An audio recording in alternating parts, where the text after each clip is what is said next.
it's so refreshing to know that no matter the situation, it's always going to be a good time if Harry's around. He's just so caring and so beautiful, and he always puts others before himself. And he's mine. I get to keep him now.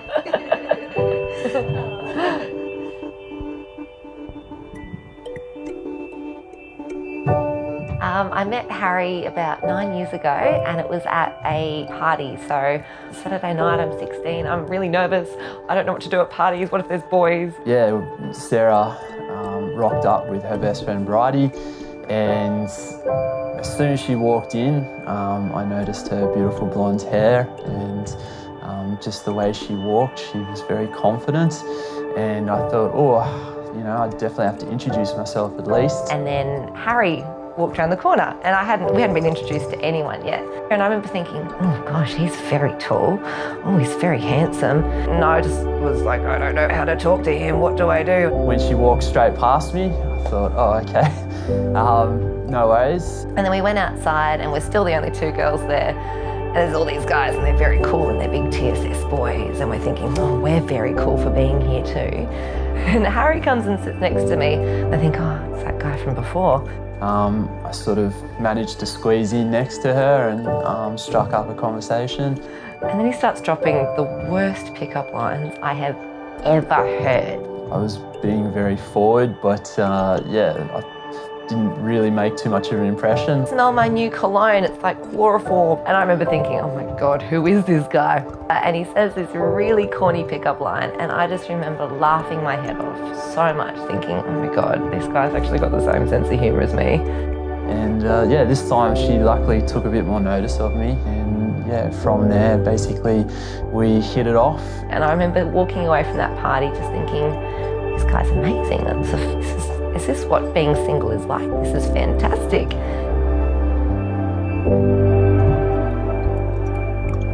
I sort of always knew deep down that Sarah was the one.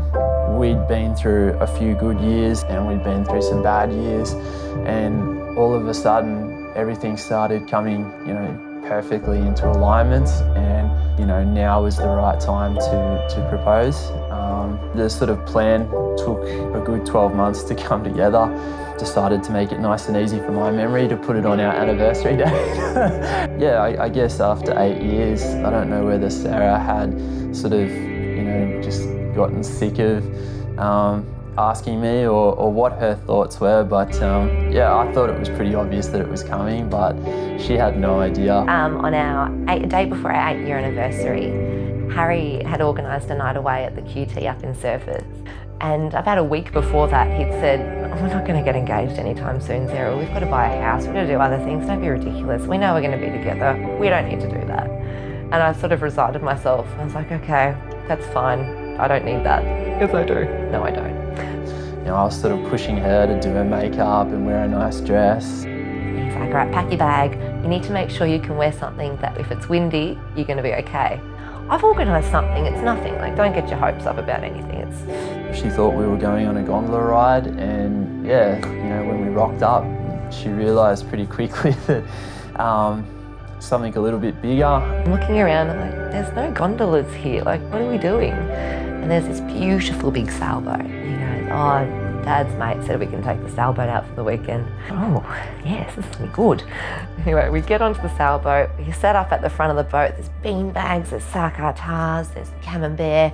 And then the wind picks up a bit, and old mate Skipper comes out the front and says, oh, I think we need to put the other sail on. Like, the wind's changed. And I thought, yeah, that sounds like something that you do.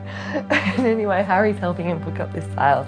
I'm into the sarkar, and then he's pulling the sail up, and then in these massive letters it says, will you marry me? When that sail popped and it said, will you marry me, the sort of surprise on her face was the best thing on earth to see. I still get goosebumps that that's how he actually did it. And it was such a surprise because I had no idea at all. And it just, oh, it's amazing. It was just amazing. She leaves shoes everywhere. She will literally just take her shoes off and her smelly socks and leave them throughout the house.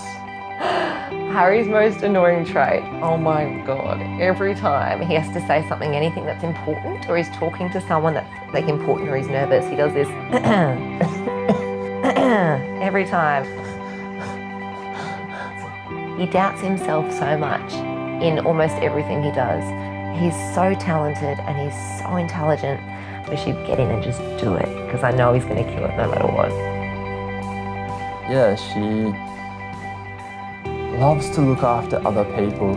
She goes above and beyond all the time, and you know, she has a big warm heart. She looks after everyone, including me. She's a really beautiful person. Harry, you're more than just my partner. You are the spark at the end of a hideous day, my hot water bottle on a cold night, my motivation when things get tough, and my smile in a sea of sadness. I never knew the meaning of true love till the day I met you. And having you as my girl over the past 9 years has been a dream come true for me. Your smile is contagious, your ambition is infectious, and your energy for life is so inspiring. I'm so stoked that we're a team. Here's to forever. Love always, your Sarah. I love you.